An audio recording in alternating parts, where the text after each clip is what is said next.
उसी बर्फीली शाम में रिया अकेली खड़ी थी। उसकी सांसों से भाप निकल रही थी और उसके हाथों में एक पुरानी चमड़े से बंधी किताब थी, वही किताब जो उसके परदादा की थी। रिया की आंखों में एक अजीब सी चमक थी, जैसे उस किताब में कोई रहस्य छिपा हो जो उसकी जिंदगी बदलने वाला हो। क्या मैं सच में इसे ढूंढ पाऊंगी? ठंडी हवा में उसकी आवाज जैसे गुम हो गई। किताब के पन्ने पुराने थे, पर उनमें लिखे शब्द अब भी चमकते से लग रहे थे। रिया जानती थी कि यह वही किताब है जिसमें उसके दादा ने अपनी उस गुप्त सामग्री का जिक्र किया था। कहते हैं जिसने वह भोजन खाया उसके अंदर एक अलग ही उजाला फैल गया। रिया ने गहरी सांस ली और बर्फ पर कदम रखते हुए पहाड़ी की ओर चल पड़ी। वही पहाड़ी जिसे उसके दादा जादुई पहाड़ी कहा करते थे। हवा ठंडी थी, उसके बाल उड़ रहे थे और हर कदम पर बर्फ का चरमराना जैसे उसके दिल की धड़कनों के साथ ताल मिला रहा था। रास्ता लंबा था, लेकिन उसकी आंखों में सिर्फ एक मंजिल थी, उस रहस्य तक पहुंचना जिसे उसके दादा ने कभी दुनिया से छुपा कर रखा था। आखिरकार जब वह पहाड़ी की चोटी पर पहुंची तो उसके सामने एक पुराना कुआं था। उस कुएं से हल्की नीली रोशनी निकल रही थी, जैसे पानी के भीतर कोई जादू बह रहा हो।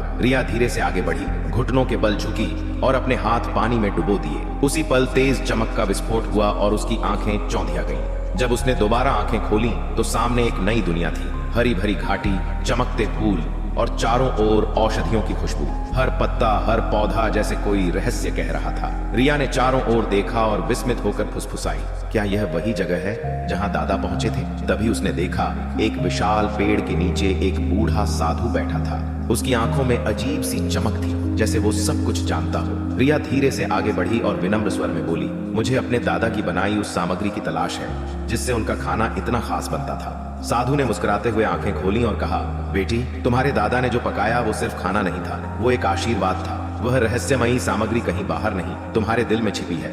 जब तक नीयत साफ न हो, मन पवित्र न हो, तब तक कोई स्वाद आत्मा तक नहीं पहुंचता। रिया की आंखें नम हो गईं। उसे समझ आ गया कि यह खोज किसी चीज को पाने की नहीं, खुद को पहचानने की थी। उसने साधु को प्रणाम किया और उसी चमकती हुई हवा के साथ फिर से बर्फीली पहाड़ी पर लौट आई। अब सब वैसा ही था, ठंडी हवा, बर्फ से ढकी धरती, लेकिन रिया के अंदर कुछ बदल चुका था। उसने किताब को सीने से लगाया और मुस्कुराते हुए बोली, अब मुझे समझ में आया, असली सामग्री मेरे भीतर है। वह घर लौटी, अपने छोटे से रसोई घर में आग जलाई। कोयलों की आंच पर उसने दादा की वही रेसिपी बनाई, मगर इस बार उसमें उसका दिल था। जड़ी बूटियों की महक पूरे कमरे में फैल गई। उसने उस भोजन को गांव के लोगों में बांटा। जब उसने उनके चेहरों पर मुस्कुराहट देखी तो उसे लगा जैसे उसके दादा वहीं कहीं उसके पास खड़े हों, उसकी पीठ पर हाथ रखकर कह रहे हों, अब तूने असली रहस्य पा लिया। बर्फ फिर से गिर रही थी, लेकिन अब वह ठंडी नहीं लग रही थी। हर गिरती हुई बर्फ की बूंद में उसे एक कहानी सुनाई दे रही थी।